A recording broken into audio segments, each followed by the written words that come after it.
Esta historia comienza antes de la destrucción total causada por el diluvio universal, cuando aún existía otra civilización sobre la Tierra, la que hoy convertida en leyenda llamamos la Atlántida.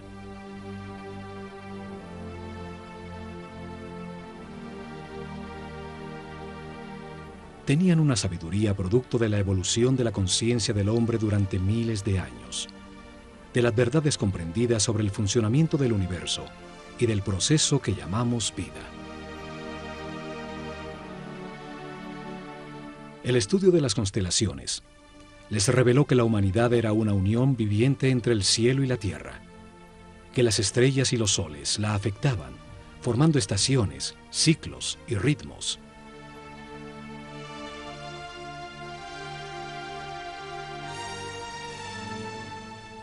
Sabios sacerdotes de la Escuela de Conocimiento de Naakal, en la Atlántida, descubrieron que el planeta estaba en los momentos finales de uno de estos ciclos.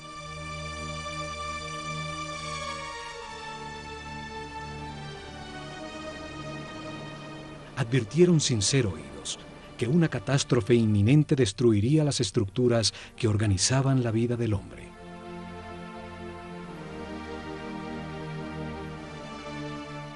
Sin apoyo del grueso de la población, construyeron unos pocos barcos cerrados por todos los lados y los protegieron con campos electromagnéticos de fuerzas que podían penetrar y disolver la materia. Dirigidos por el sumo sacerdote Chiquitet Arelish Bomalites, subieron a bordo con sus familias, unos pocos instrumentos, algunos animales domésticos, y hacia el este se alejaron de la Atlántida. El planeta se estremeció. Los cielos se derritieron y las aguas arrasaron los continentes, borrando casi todo rastro de su civilización.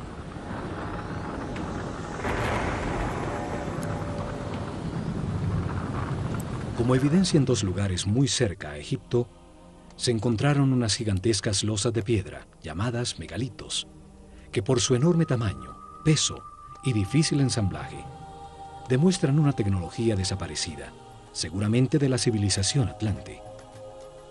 La primera evidencia está en Baalbek, Líbano. Allí se encuentran las tres losas cortadas de piedra, más grandes y más pesadas del mundo. Son llamadas los trilitones. Cada gigantesca losa pesa 1.200 toneladas, mide 25 metros de largo, 8 metros de ancho y 5 metros de alto. Hoy, el peso más grande que se puede levantar con una grúa, el transportador espacial Discovery, solo pesa 150 toneladas, una décima parte del peso de los trilitones.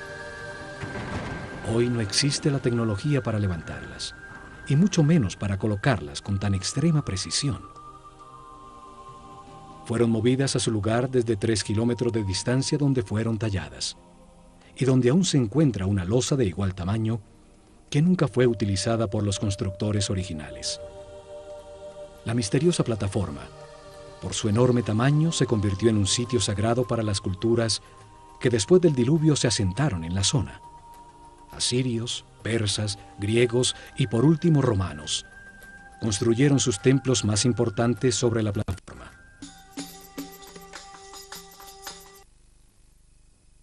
En Jerusalén, la ciudad sagrada para 3 religiones. Allí existen otros de estos megalitos, unas gigantescas losas de piedra, cada una con un peso mayor a 800 toneladas. Por su enorme e inexplicable tamaño, también se convirtieron en sitio sagrado alrededor de los cuales creció Jerusalén. Forman parte de la enorme plataforma que sostuvo al templo de los judíos y que hoy soporta la mezquita de El Aqsa y el Domo de la Roca. Las losas son parte de los cimientos del mismo Muro de los Lamentos. Hoy se llega hasta allí por un túnel que descubrió las enormes piedras. Los megalitos de Baalbek y Jerusalén formaban parte de construcciones desaparecidas por el cataclismo universal. Lograron permanecer en el sitio por ser tan masivas. Este cataclismo destruyó la civilización atlante. Sucedió alrededor del año 10.900 a.C., cuando el sistema solar atravesaba la constelación de Leo y quedó registrado en los libros sagrados de todas las culturas del mundo.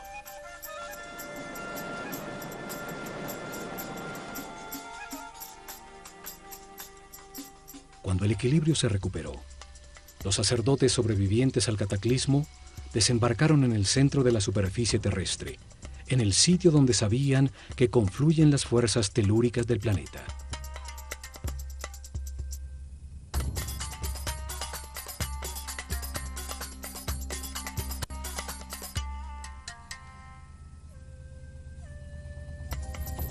Esperaban utilizar estas fuerzas para impulsar el pensamiento del hombre, construyendo masivas formas piramidales que resonaban, concentraban y transformaban la vibración fundamental del planeta en energía.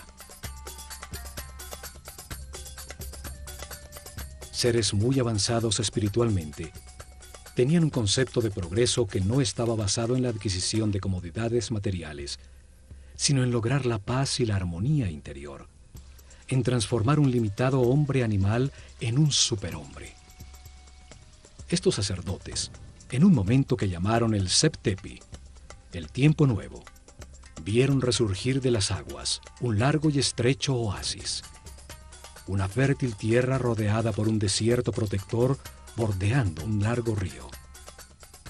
Lo llamaron Egipto, la tierra que emerge de las aguas, el país de un solo río, el Nilo, con las mejores condiciones para gestar una nueva civilización. Los sacerdotes vieron el cataclismo como una oportunidad para orientar la humanidad hacia un destino más alto y estructurar en este nuevo ciclo una sociedad dedicada al perfeccionamiento espiritual.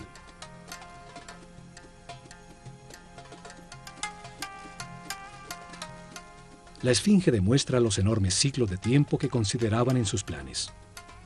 Su forma de león, con cabeza de hombre, resalta el ciclo comprendido entre la era de Leo y la de Acuario, los tiempos de influencia de la nueva civilización. Veían la vida como un proceso diseñado por Dios, en el que el hombre reencarna sucesivamente para perfeccionarse y ascender en las jerarquías del universo.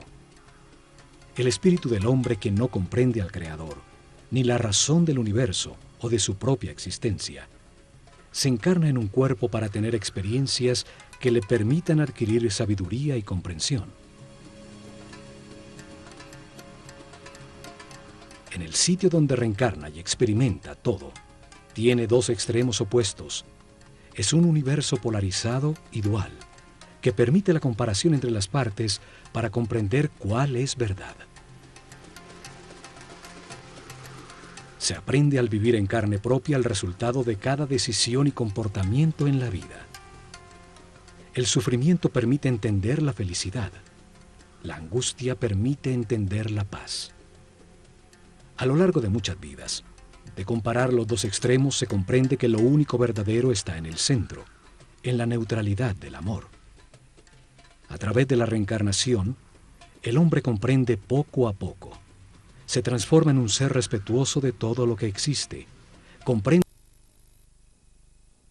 acepta que todas las circunstancias, aun las más difíciles, son perfectas, pues son lecciones para el perfeccionamiento espiritual. Vida tras vida, el hombre va ascendiendo de nivel, tiene más información, permanece en paz y armonía, maneja más energía vital, se transforma en un ser tolerante y respetuoso que accede a mayores poderes. Comprende que en el universo dual, en las circunstancias contradictorias, lo único que no tiene polaridad es el amor. El amor es neutro, como Dios. Con el zodíaco de Denderá, enseñaron que este proceso de aprendizaje toma a cada espíritu un ciclo cósmico, 12 eras zodiacales.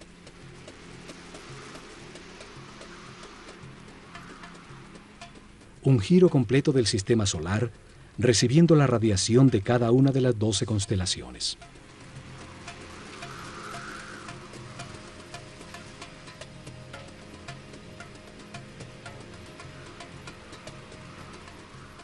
Durante estos 25.920 años, reencarna 700 veces en distintos cuerpos, lugares, tiempos, circunstancias, condiciones y personalidades.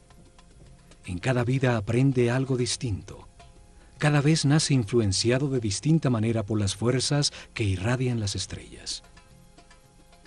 Así, todo ser vivo cumple un ciclo cósmico, en el que recibe la energía de las 12 constelaciones, la influencia de los cielos que marcan ritmos y producen distintos estados. Conociendo la relación de este proceso de aprendizaje, de las vidas del hombre en la Tierra, con el movimiento del planeta y del sistema solar, a través de las constelaciones, rigieron sus planes por las estrellas. Estructuraron un método para revelar información sobre Dios, el universo y el proceso de perfeccionamiento durante miles de años. Una forma para la vida y para qué existe. Establecieron unas fases para revelar información sobre Dios a su pueblo. Unas etapas que cambiarían con las eras zodiacales en la bóveda celeste. Épocas dedicadas a estudiar cómo Dios creó el universo y luego la conciencia del hombre. Cada fase de la revelación estuvo dirigida por un centro religioso que se construyó a lo largo de la columna vertebral de Egipto, el Nilo. Actuaron como los chakras o centros de transformación y distribución de energía e información al cuerpo del país.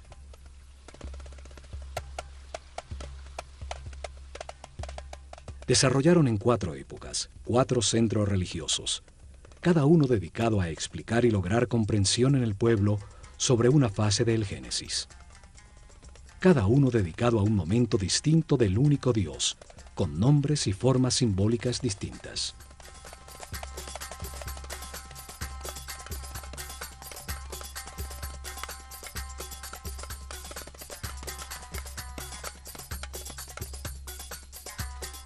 El primer centro religioso fue establecido en Anú, llamada Heliópolis por los griegos, al comenzar la era de Géminis en el año 6620 a.C., en la época predinástica de Egipto.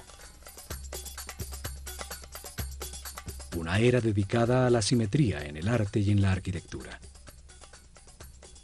Fue dedicado a revelar información sobre las características, cualidades y significado de un Dios absoluto, el único Dios, la causa original, el todo, al que llamaron Atum-Ra, la unidad homogénea estática antes de manifestar el universo.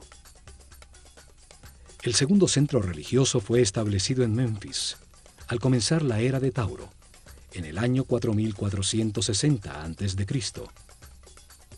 Fue dedicado a revelar información de otro momento de Dios, cuando manifiesta al universo, los planetas y los soles, cuando activa su voluntad, su energía divina y crea la materia. Llamaron Ptah a esta característica creadora de Dios. Durante esta época se nota la influencia de Mentú, el toro que representa la era de Tauro, en todo Egipto, aún en los nombres de los faraones. El tercer centro religioso fue creado en Hermópolis, dedicado a Tot. Así llamaron al único Dios, cuando multiplica la creación sobre la tierra con la diversidad de la naturaleza.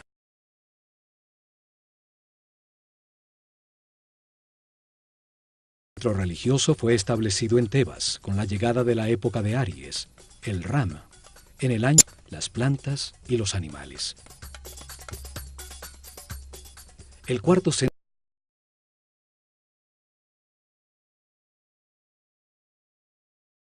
2300 a.C. Fue dedicado a revelar información sobre las características, cualidades y significado de Dios cuando crea a su imagen del hombre. Lo llamaron Amón-Ra. En esa época se da el momento culminante de la civilización. Se construyen cientos de templos donde las figuras de carneros predominan y los faraones incorporan Amón y Ram a su nombre.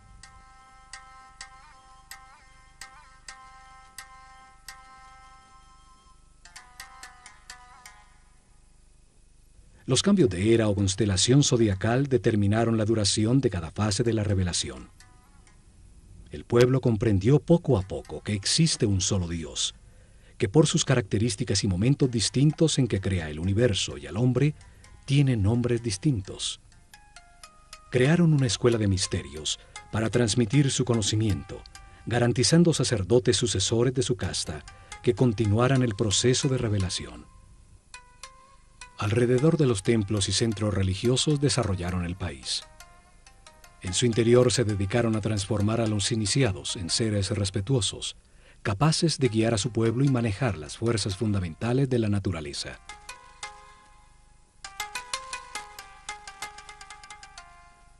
Escogieron sus discípulos entre todos los niños de Egipto por el nivel de conciencia y de sensibilidad que demostraban, dándoles la posibilidad de dedicarse a una vida de sacerdocio. Les dieron información sobre el proceso de perfeccionamiento a través de la reencarnación, sobre Dios y el universo. Les enseñaron ciencias, arte, religión y filosofía. Los entrenaron en ejercitar su autocontrol. Aprendieron a conservar su energía vital, a comprender la importancia del respeto y el libre albedrío, acelerándoles el proceso evolutivo. Los convirtieron en los sucesores de su casta, sacerdotes con el conocimiento y el poder que éste produce, y la misión de guiar al pueblo en un camino de perfeccionamiento general. Se han encontrado estatuas de sacerdotes, unas saliendo de un cubo, otras representados como escribas, seres con el conocimiento. A unos pocos le adicionaron a su nombre la palabra Hotep, que significa sabio, como a Imhotep o Amenhotep, hijo de Apú, como reconocimiento a su sabiduría.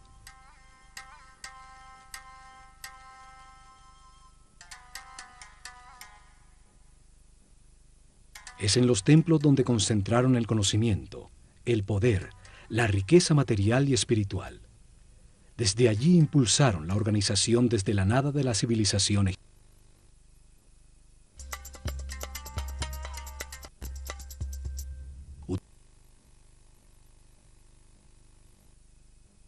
De sacerdotes, que dirigió los destinos de Egipto por miles de años, desde las sombras detrás del faraón.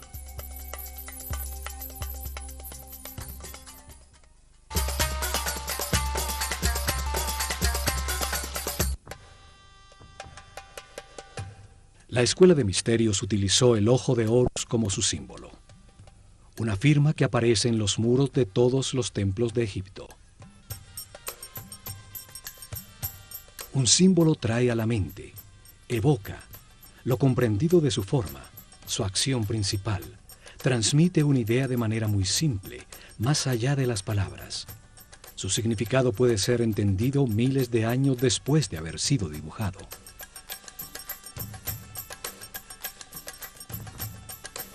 Los ojos son el sentido del sol, el origen de la vida. Actúan percibiendo su luz y las vibraciones de color. Transmiten a la mente la intensidad y la fuerza del fuego. Los ojos son las terminaciones nerviosas que perciben la voluntad divina, la intensidad de la luz, la fuerza de Dios que los egipcios llamaban Fi. La fuerza que condensa el espíritu en la materia, dando lugar al universo, el sitio de experimentación de la conciencia. Son los únicos nervios que salen a la superficie del cuerpo y que podemos observar en su funcionamiento vital. Florecen dentro de esferas llenas de un líquido blanco cristalino.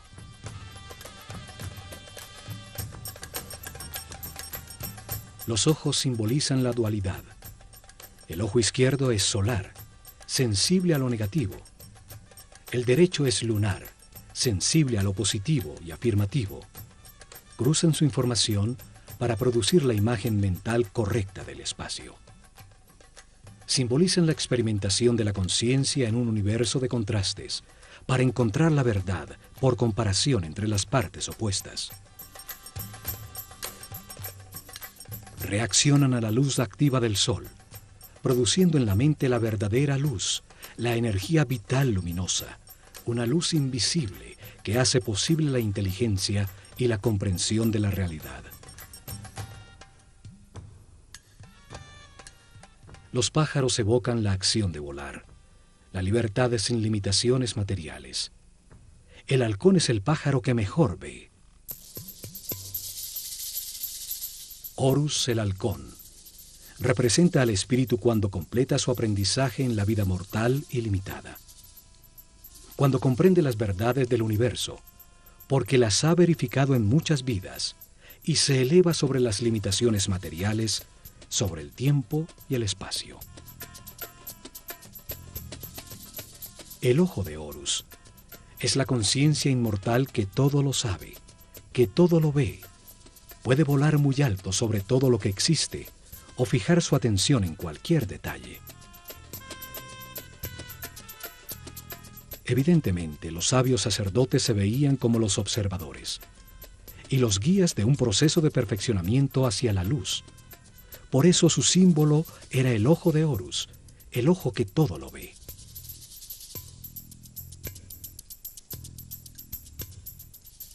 Desde los templos, los sacerdotes del ojo de Horus guiaron en paz y armonía el perfeccionamiento espiritual del pueblo, el universo y el proceso que sufre la conciencia del hombre.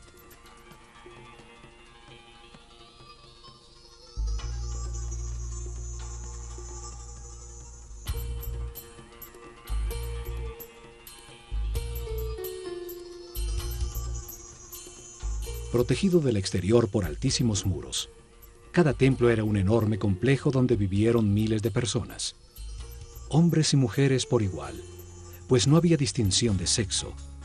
Dedicaban por lo menos 21 años de su vida a recibir información y entrenamiento para convertirse en sacerdotes o sacerdotisas.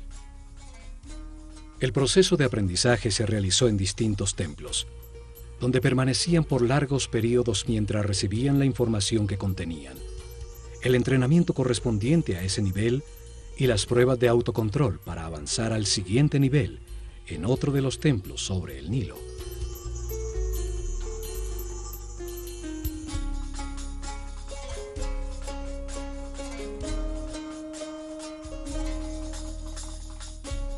Cada templo fue una biblioteca viva con información especializada. Cada uno tenía una lección distinta sobre el universo o la razón de la existencia.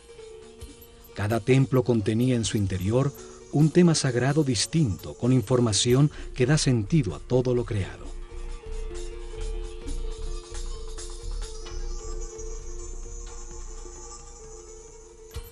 El nivel básico se realizaba durante los primeros 7 años, cuando recibían información general sobre el universo y entrenamiento para manejar los centros energéticos más bajos del cuerpo.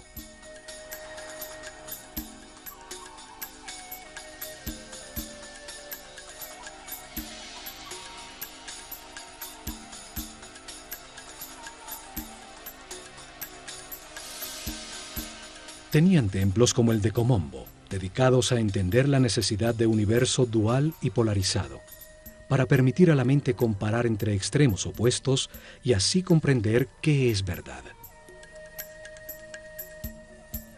En su interior aprendieron a controlar el miedo a perder, a entender que se tiene lo que corresponde en cada vida, para vivir las experiencias de aprendizaje que se necesitan. Tenían instalaciones para despertar el miedo a la muerte, aprender a controlarlo y entender que la muerte es solo un paso a otra experiencia de aprendizaje. En túneles con agua y cocodrilos, grandes alturas, sitios cerrados con serpientes, los iniciados probaban su determinación. Allí recibieron información para superar el miedo a ser abandonado, los instintos de agresión y defensa, a entender la existencia de programas mentales inconscientes que generan reacciones automáticas para poder controlarlos. En el templo de Luxor, en Tebas, se transmitieron los conocimientos que tenían sobre el funcionamiento del cuerpo y entrenamiento para lograr que la conciencia no se identificara con él.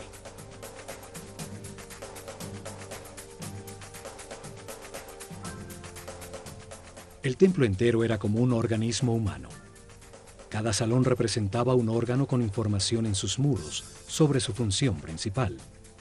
el beneficio que el organismo total obtenía al realizarla y su relación con otros órganos.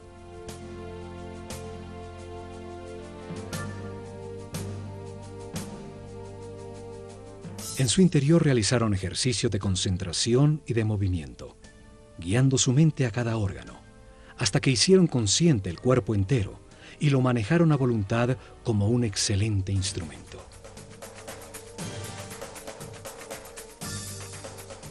Varios templos con sacerdotisas de Neftis e Isis estaban dedicados a transmitir información y entrenamiento sobre las percepciones físicas, las emociones y deseos carnales del cuerpo, su diferencia con las emociones superiores, la intuición y la inspiración.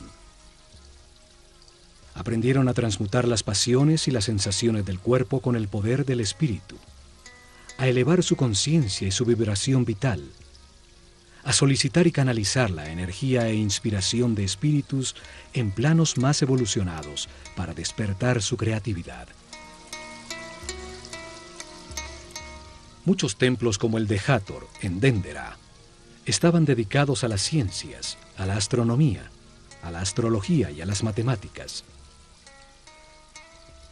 En su azotea se dedicaron a registrar los cielos, a entender las distintas energías que emite cada constelación y los efectos que produce.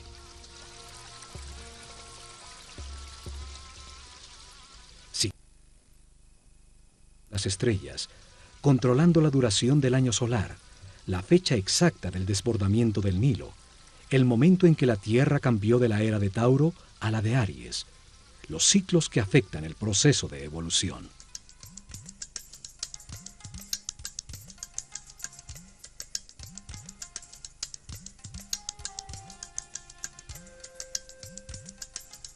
Luego de recibir información dirigida a la razón y entrenamiento para controlar sensaciones, emociones y pensamientos, dedicaban otros 7 años al lado derecho del cerebro, a la inteligencia del corazón, a encontrar la diferencia entre el pensar y el meditar.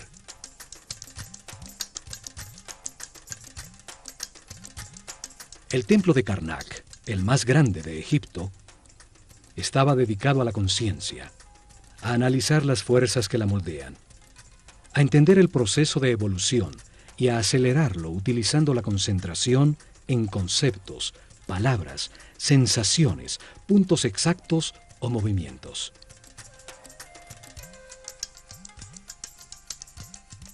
Aprendieron a concentrarse en sí mismos, a diferenciar entre el yo superior y el ego, a identificarse con un ser u objeto externo hasta sentir y transformarse en lo que se piensa.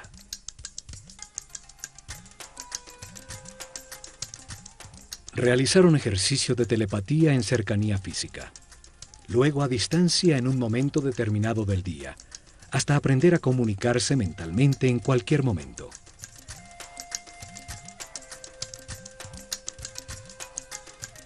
Recibieron información sobre el tiempo y entrenamiento para vivirlo como un eterno presente.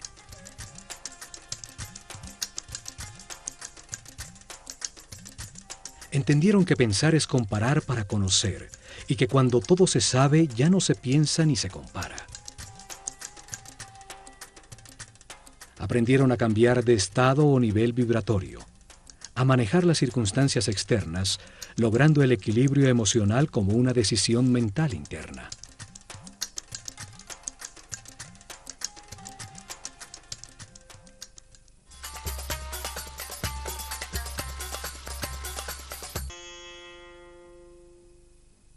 Cada templo contenía 3 niveles de información. Era una manera para revelar información simultáneamente a hombres con distintos niveles o estados evolutivos.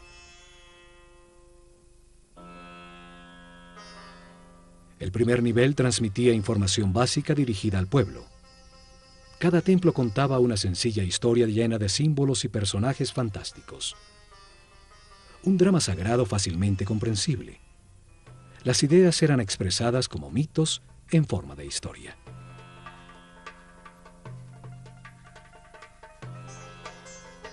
El mito, la historia fantástica, fue utilizada como un método para revelar al hombre un mundo que solo entiende imperfectamente, Los mitos cobran vida con solo creer en ellos.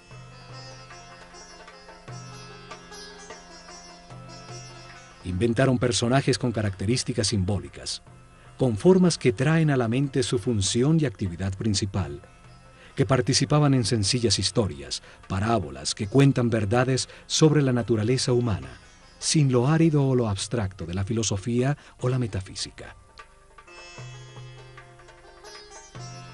El pueblo recibió información sobre cada tema sagrado al escuchar la historia central de cada templo, al conocer las debilidades y fortalezas de cada personaje, las circunstancias que atraviesa y la manera como se resuelven.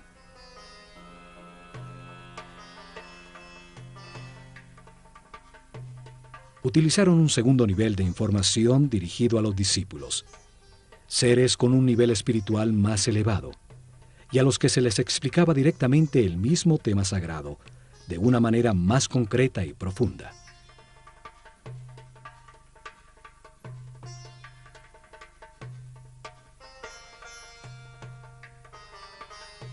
Para ello utilizaron las escenas descriptivas del mito, talladas en los muros del templo. Se les explicaba cada personaje, lo que simboliza en el universo, la parte del proceso de perfeccionamiento que representa, el porqué de su forma, su comportamiento y su función principal.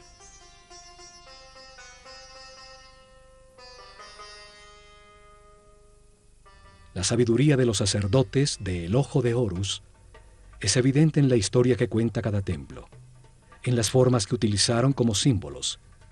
El solo verlos trae a la mente la acción vital que representan o la cualidad que se gana al hacerla. Al utilizar hombres con cabeza de animal como símbolos, los transforman en ideas que evocan la característica vital del animal. Traen a la mente la función que el animal cumple en el universo.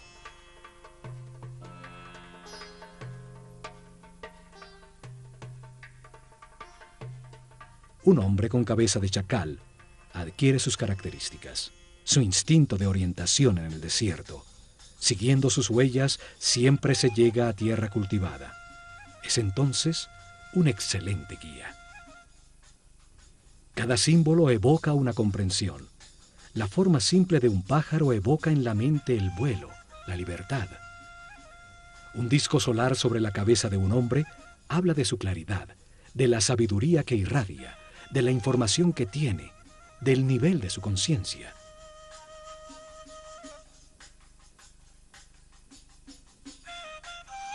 Estudiaron detenidamente los animales e insectos. Así recolectaron un profundo conocimiento sobre su vida, sobre su actividad principal, sobre sus características vitales, los hábitos que desarrollaba para lograrlo, su dieta alimenticia, la duración de su gestación, sus hábitos sexuales, el sentido principal de su existencia.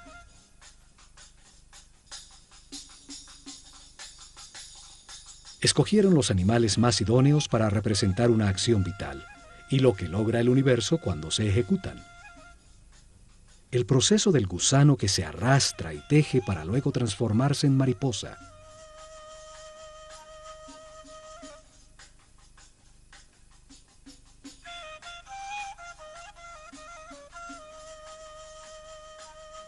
Entre todos los pájaros, el halcón es el que mejor ve. Tiene un cerebro óptico, con la vista más perfecta y desarrollada. Por eso es escogido como símbolo para representar esa función vital, el sentido de la vista. Una figura humana con cabeza de halcón es un ser que todo lo ve, que domina el panorama, viendo perfectamente cada uno de los detalles en los que enfoca su atención.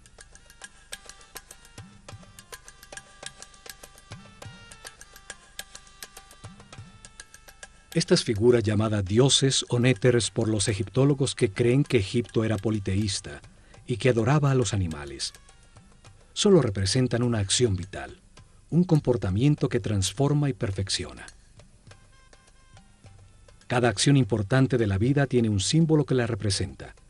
Comunica la transformación que ocurre en la esencia del individuo que la ejecuta, lo que se obtiene.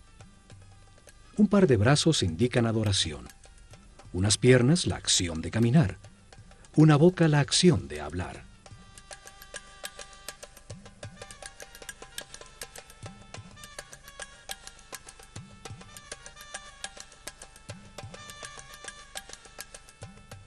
Y por último, en un tercer nivel de información, cada templo guardó un código secreto embebido en el símbolo mismo, solo conocido por los altos sacerdotes y maestros, con información sobre fuerzas y energías fundamentales, cómo controlarlas y utilizarlas para prestar servicio a su pueblo.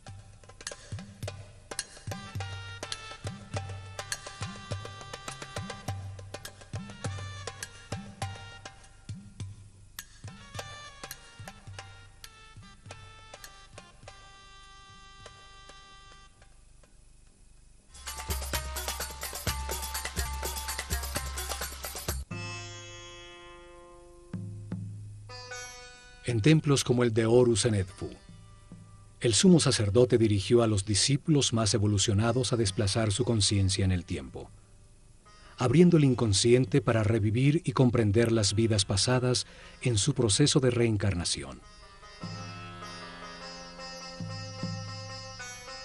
El sumo sacerdote siempre fue un ser muy avanzado en el camino espiritual.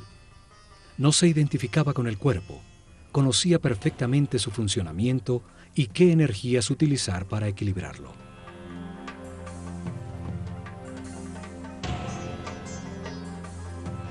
Controlaba desde su centro nervioso en la corona el más alto nivel de energía vital.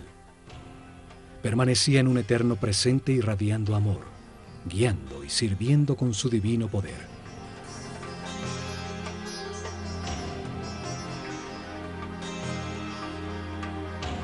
La materia solo recibe, se contrae.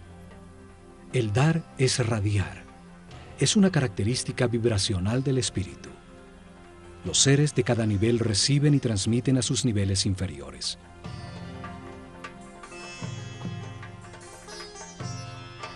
En sus salones entendieron que la realidad está compuesta de 7 niveles de energía vibracional, 7 corrientes energéticas con 7 distintos niveles de poder o fuerza.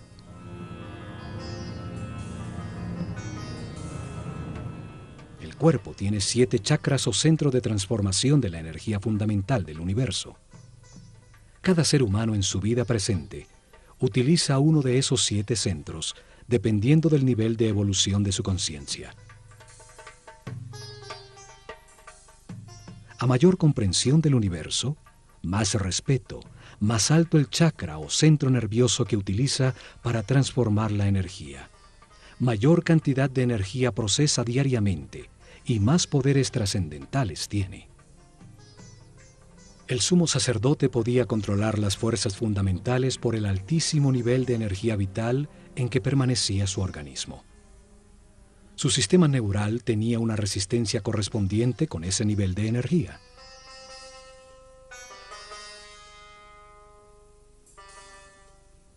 Así, en todos los templos de Egipto, los iniciados recibieron información y entrenamiento. Aumentaron paulatinamente su nivel de energía vital y de manera correspondiente el nivel de resistencia de los nervios de su cuerpo.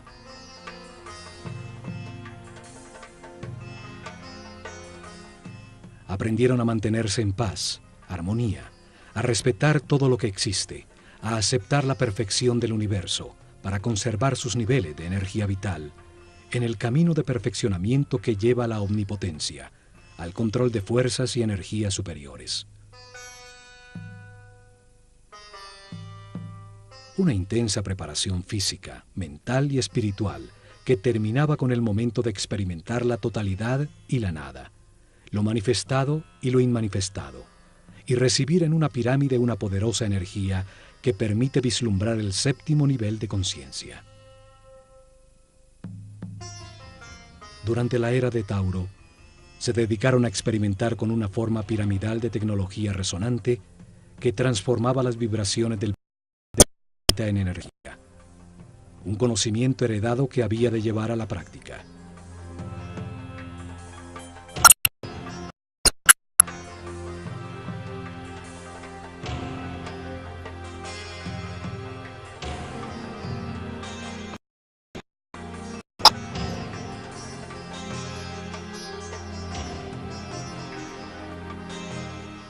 Colocaron masivas formas piramidales que pesaban millones de toneladas en puntos neurálgicos sobre la malla electromagnética del planeta. La masa piramidal, que contenía millones de partículas de cuarzo, vibraba con la Tierra, produciendo energía por la fricción de sus moléculas, en un fenómeno que hoy llamamos piezoeléctrico. Construyeron muchas pirámides, hasta llegar al modelo que funcionaba perfectamente en la pirámide de Keops. En sus corredores, galerías y cámaras, transformaron esa energía en sonido, haciendo vibrar en niveles cada vez más altos el iniciado física, mental y espiritualmente preparado. Esta fuerza en otras dimensiones, logrando estados especiales de conciencia.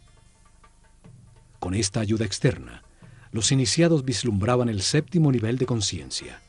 Regresaban recordando el éxtasis obtenido, las verdades verificadas, para transmitirlas a sus compañeros con sus palabras y acciones.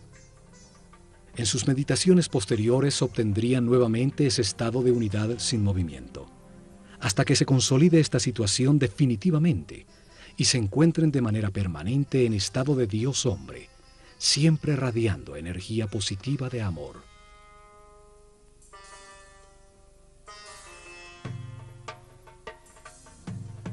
Los conocimientos sobre las formas puras del universo, los bloques básicos con los que se organiza la energía y la materia, fueron fundamentales para el desarrollo de la civilización egipcia. Hoy llamamos a esas formas puras sólidos platónicos. 5 polígonos con sus lados y ángulos iguales, basados en triángulos equiláteros, la forma divina que no tiene tensiones. Utilizando estas formas pudieron producir efectos de resonancia y concentración energética para elevar la percepción de la conciencia, para lograr efectos de superconductividad con los que se anula la fuerza de gravedad. Hoy se ha descubierto que el planeta tiene puntos neurálgicos, llamados nodos diamagnéticos, donde se puede controlar la fuerza de gravedad del planeta y producir fenómenos de superconductividad. La superconductividad permite amplificar o disminuir la fuerza de gravedad. Al aumentar el peso de las losas de piedra, se enterraban como cimientos sin necesidad de excavar para lograrlo. Al disminuirla, las hicieron livianas, para empujarlas y moverlas fácilmente desde lejanas canteras. En la isla de Segel, se encontraron hieroglifos con fórmulas e ingredientes para producir una especie de concreto que parece roca. Científicos franceses lo han descifrado parcialmente. Sus experimentos confirman que se trata de geopolímeros que al solidificarse producen un tipo de piedra. Esto explica la facilidad para hacer juntas tan exactas entre las piedras de sus templos, logrando utilizar los bloques ya fundidos como formaleta de los nuevos.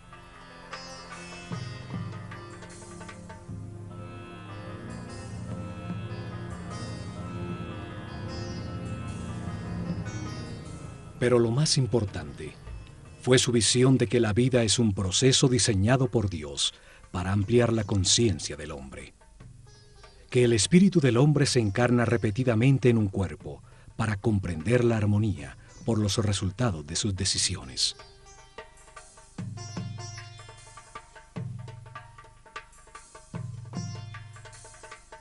Al vivir muchas vidas con experiencias opuestas, de angustia y paz, de depresión y felicidad, de riqueza y pobreza, de salud y enfermedad, comprende la razón de su existencia y termina con las limitaciones materiales, transformándose en un superhombre inmortal. Un ser que no pierde en la muerte la conciencia o la información acumulada. Un espíritu sabio al final de un proceso que sube otro peldaño más en la perfección del universo.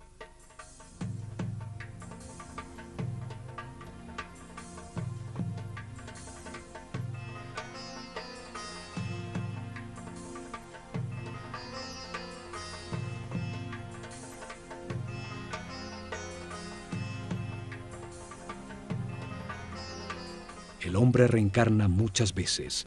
Al principio su animalidad es dominante. La intolerancia y la agresión determinan una vida de sufrimiento. Poco a poco, se satura del dolor y al buscar remediarlo deja de atacar. Encuentra la paz y con ella altos niveles de energía vital.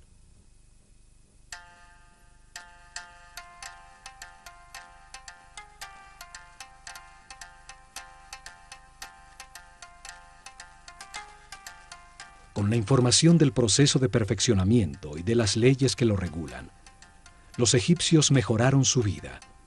Aceptaron los momentos difíciles como parte de su camino de aprendizaje, logrando permanecer en paz y armonía.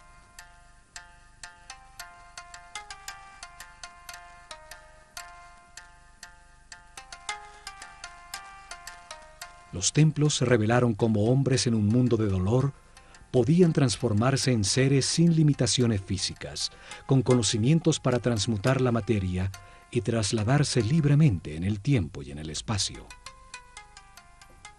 En medio de las contradicciones de cada vida se aprende algo y se renace un poco más sabio. En la polaridad entre la luz y la oscuridad, entre el miedo y el amor, se aprende a encontrar la paz y la armonía, a mantener la energía vital.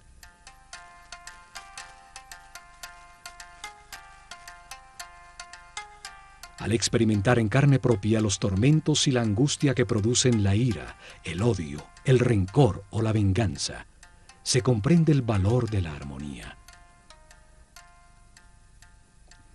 Al comprender que cada decisión produce paz o sufrimiento, se puede pasar del infierno de la vida al cielo de la misma.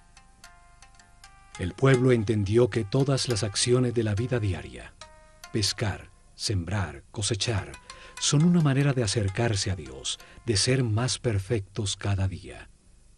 Lograron una comunidad en paz y una felicidad tal que cuando el historiador griego Heródoto visitó Egipto en el año 500 a.C., no pudo menos que afirmar: de todas las naciones de la tierra, los sanos y religiosos.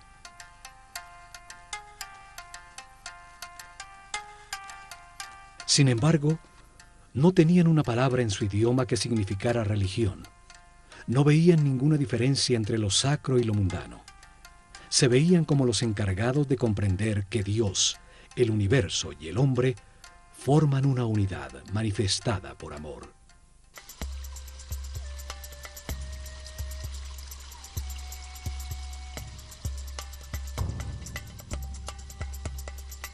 En estos programas del Ojo de Horus, veremos el mensaje que los egipcios transmitieron en sus templos, que todos los hombres avanzan por un camino de perfeccionamiento que toma muchas vidas. Unos están más evolucionados que otros, pero todos llegarán a la inmortalidad y a la conciencia permanente, solo aprendiendo a ser flexibles, a aceptar las circunstancias y a respetar a todos los seres que nos rodean.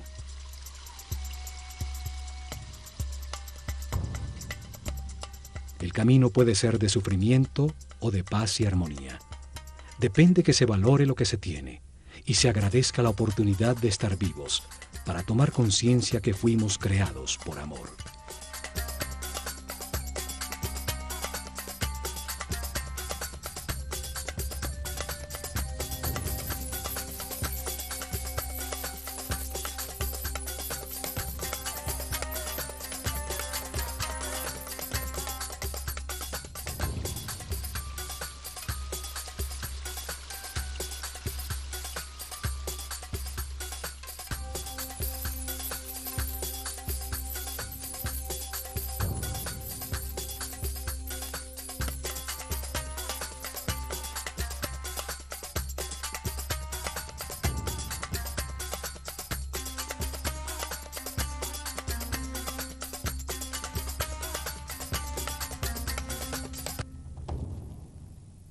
Que nunca fue utilizada por los constructores originales.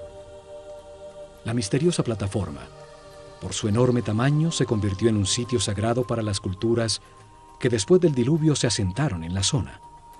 Asirios, persas, griegos y por último romanos construyeron sus templos más importantes sobre la plataforma.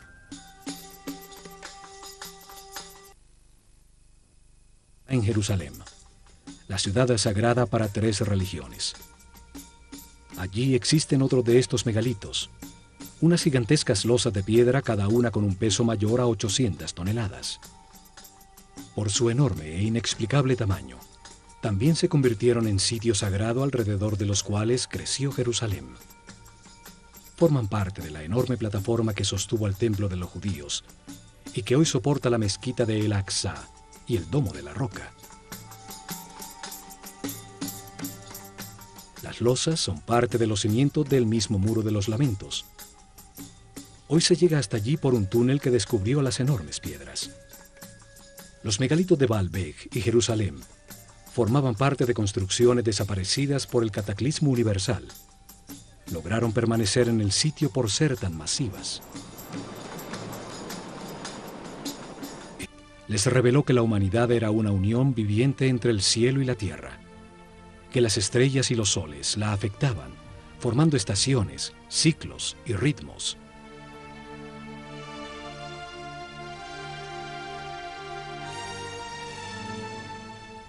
Sabios sacerdotes de la Escuela de Conocimiento de Naakal, en la Atlántida, descubrieron que el planeta estaba en los momentos finales de uno de estos ciclos.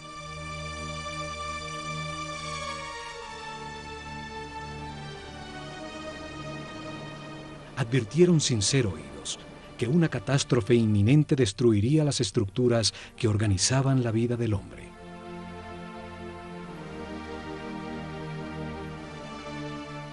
Sin apoyo del grueso de la población, construyeron unos pocos barcos cerrados por todos los lados y los protegieron con campos electromagnéticos de fuerzas que podían penetrar y disolver la materia. Dirigidos por el sumo sacerdote Chiquitet Arelish Bomalites, subieron a bordo con sus familias, unos pocos instrumentos, algunos animales domésticos, y hacia el este se alejaron de la Atlántida. El planeta se estremeció. Los cielos se derriblaron.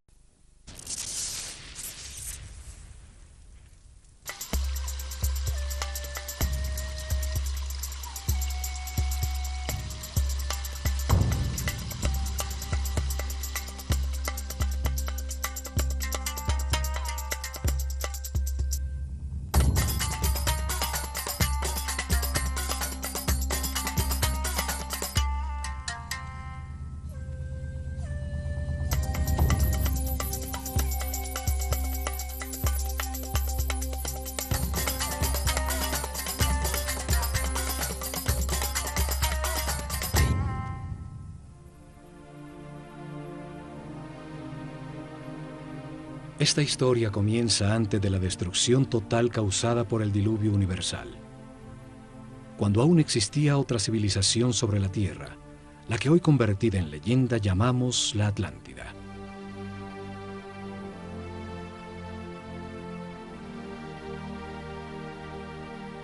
Tenían una sabiduría producto de la evolución de la conciencia del hombre durante miles de años, de las verdades comprendidas sobre el funcionamiento del universo y del proceso que llamamos vida.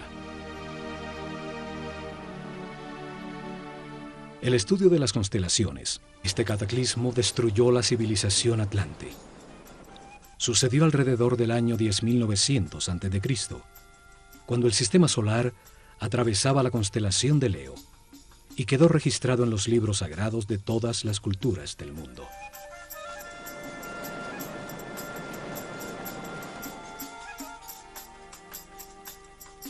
Cuando el equilibrio se recuperó, los sacerdotes sobrevivientes al cataclismo desembarcaron en el centro de la superficie terrestre, en el sitio donde sabían que confluyen las fuerzas telúricas del planeta.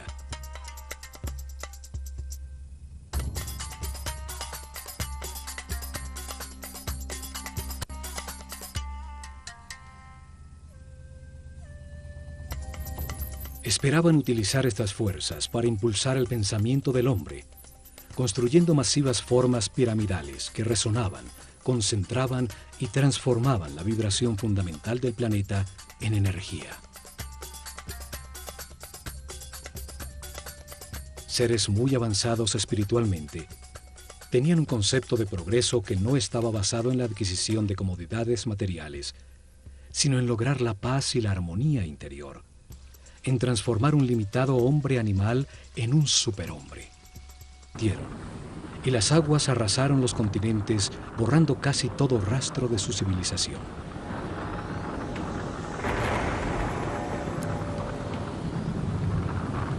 Como evidencia en dos lugares muy cerca a Egipto, se encontraron unas gigantescas losas de piedra, llamadas megalitos, que por su enorme tamaño, peso y difícil ensamblaje, demuestran una tecnología desaparecida, seguramente de la civilización atlante.